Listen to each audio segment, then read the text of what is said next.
Have you ever been called average? Just the average Joe? Well, a lot of people are average. You say that, but you say, well, I think I'm special. I think I'm above average. So let's see what average really is. I'm George Flynn. You're watching In-Depth TV, and today it is not a mathematical exercise. It's talking about you, it's talking about your life, and it's talking about averages. The average person is one that, if average family has 2.4 kids or something like, there are all kind of numbers out there. But what I'm talking about is you are the average, and it's been shown time and time again, you're the average of the 5 people that you spend the most time with, the 5 people you hang out with, the 5 people in your life that you hang out with. So let's look at those 5 people and let's see, are they good for you or are they toxic? And if you find them to be toxic, we need to diminish the time that you spend around those people. And if you find them to be good for you, you increase the amount of time you spend around those people. First of all, your success. You have a success, and you do something that is wildly successful or mildly successful, either one.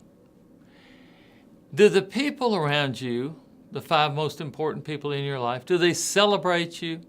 Do they congratulate you? Do they tell you they're proud of you? What is it? Are they really proud of you? Are they really celebrating? Are they really happy for you? Now that's a good person for you. A toxic person is sort of jealous of your success. They downplay it. They say, oh, anybody could have done that. Oh, that was nothing. They'll sometimes say, that was nothing. You should have seen what I did. And that's a toxic person. Toxic. Remember that. What about alone time? You know, we all need some time by ourselves. We all need some time to unwind, to let the pressure off, to relax, and just to be able to think and process. The good people in your life accept that. They accept it and they support it. You say, I got to spend some time by myself. They said, sure. Take all the time you need. Enjoy it.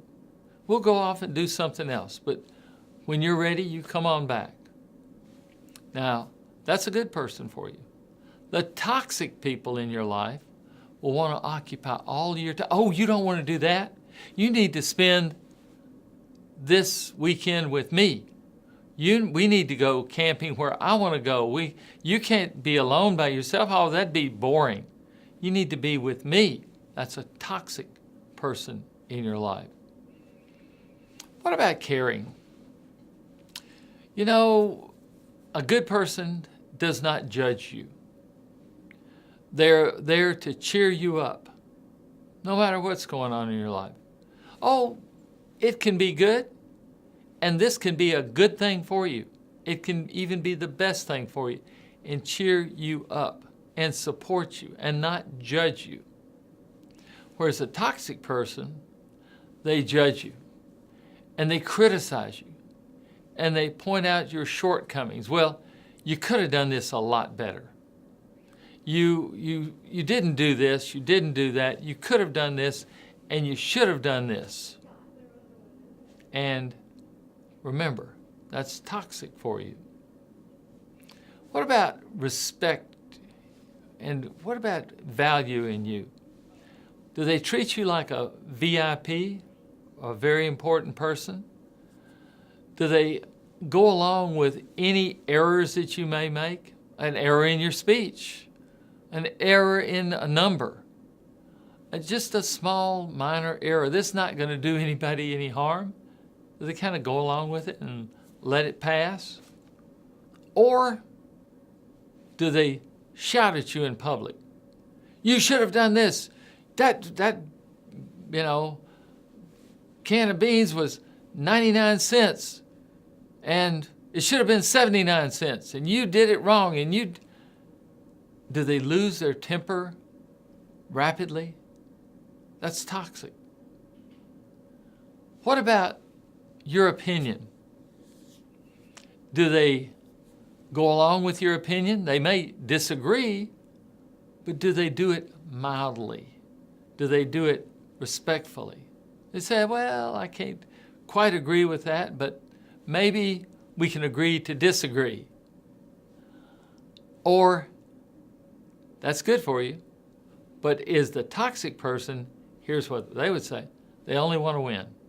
Well, I disagree, you're wrong. It's always wrong. It's never going to be right. You are always wrong. That's toxic. Very toxic. Do they believe your word? Do they believe in you? Do they believe you? That's good for you. Or do they doubt every word you say? Say, well, I don't believe you. And just to show you, I'm going to go on my smartphone or my tablet or my computer and we're going to check online and on Google or some kind of search engine and we're going to prove you to be wrong. Always trying to put you down. That's toxic. Well, when they call you, do they call you just to say hello? Just to say, I miss you? Just to say, I was thinking about you? Or do they only call you when they need you to do something for them? When they need your help? And is that the only time they call you? That's toxic. If they call you to say hello and I've been missing you and I was thinking about you, that's good for you. What about the acceptance factor? Do they appreciate you just like you are? Do they like everything about you? They don't have to approve of it, but do they appreciate the fact that you may dress a little bit differently than everyone else, or you may part your hair on the different side, or you may have a little unique difference?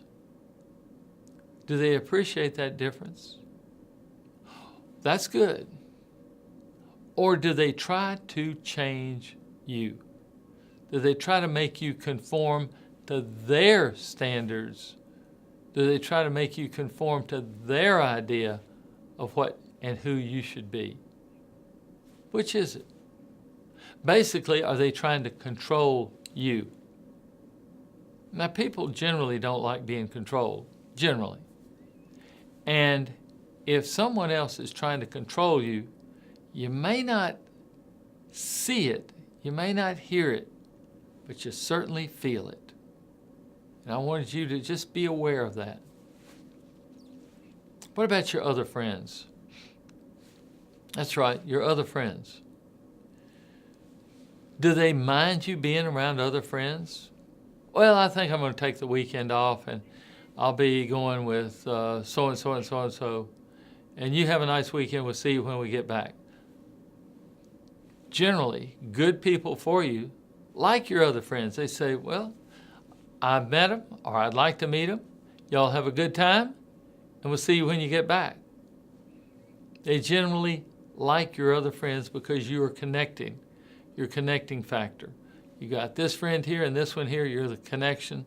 They generally like each other if they're good for you. Now, if they're toxic, they're jealous of your other friendships. And they want to be the center of attention. Center of attention. No other friends trying to isolate you and make sure that you're the only one in their life. Now, they may have other friendships, but they want you isolated just like they want the other friends isolated, where everything revolves around them. That's a toxic person. Secrets. Now, if you tell a good friend a secret, what do? They keep it. They keep that secret.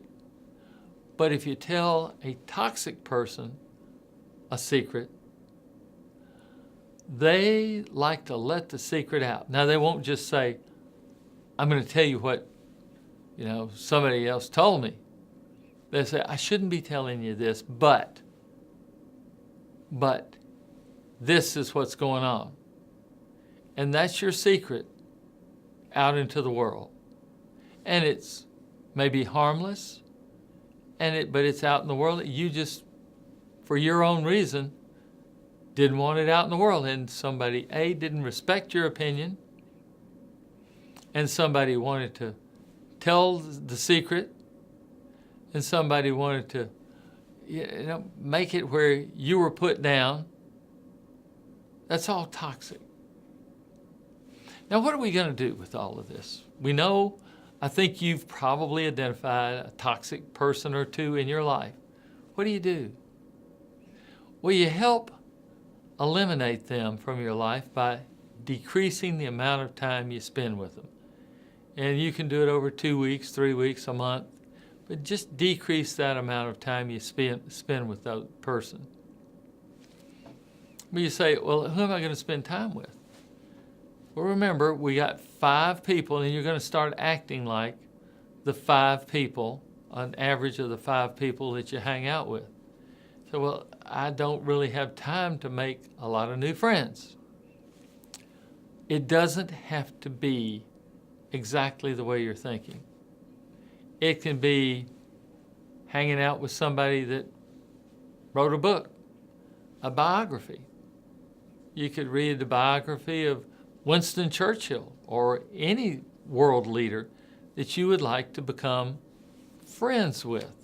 Now, true, they're not exactly still around, some of them are still around, but you can become their friend by knowing more about them. And the reason is you want to emulate their behavior. You want to start acting like them. And I find this to be true a lot. If you'll watch a TV series, you'll start acting like one of the characters in that TV series. So be careful what you watch and what you expose yourself to.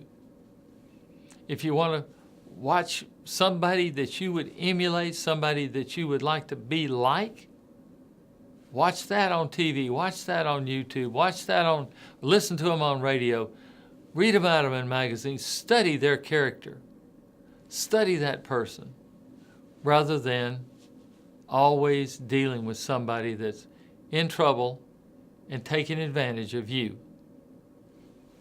You know the people, and it doesn't have to be some stranger. It can be a member of your family, somebody you've known for years. It can be somebody in your church. But all of this, these 5 people are going to affect your lifestyle. They're going to affect your status, your security. They're going to affect your health. If you're around people that are not healthy, not eating properly, drinking too much, smoking, not exercising, you're going to fall into that. So let's watch who we associate with. And it's definitely, your income's going to be the average of the 5 people you spend your time around. So that's going to be your income. I don't know why that works, but it works that way. So I hope you figured out who that toxic person or persons are in your life, and you can decrease the amount of time you spend with them, and it opens up a whole new ball of wax, a whole new package, and you can spend more time with the people that you want to emulate.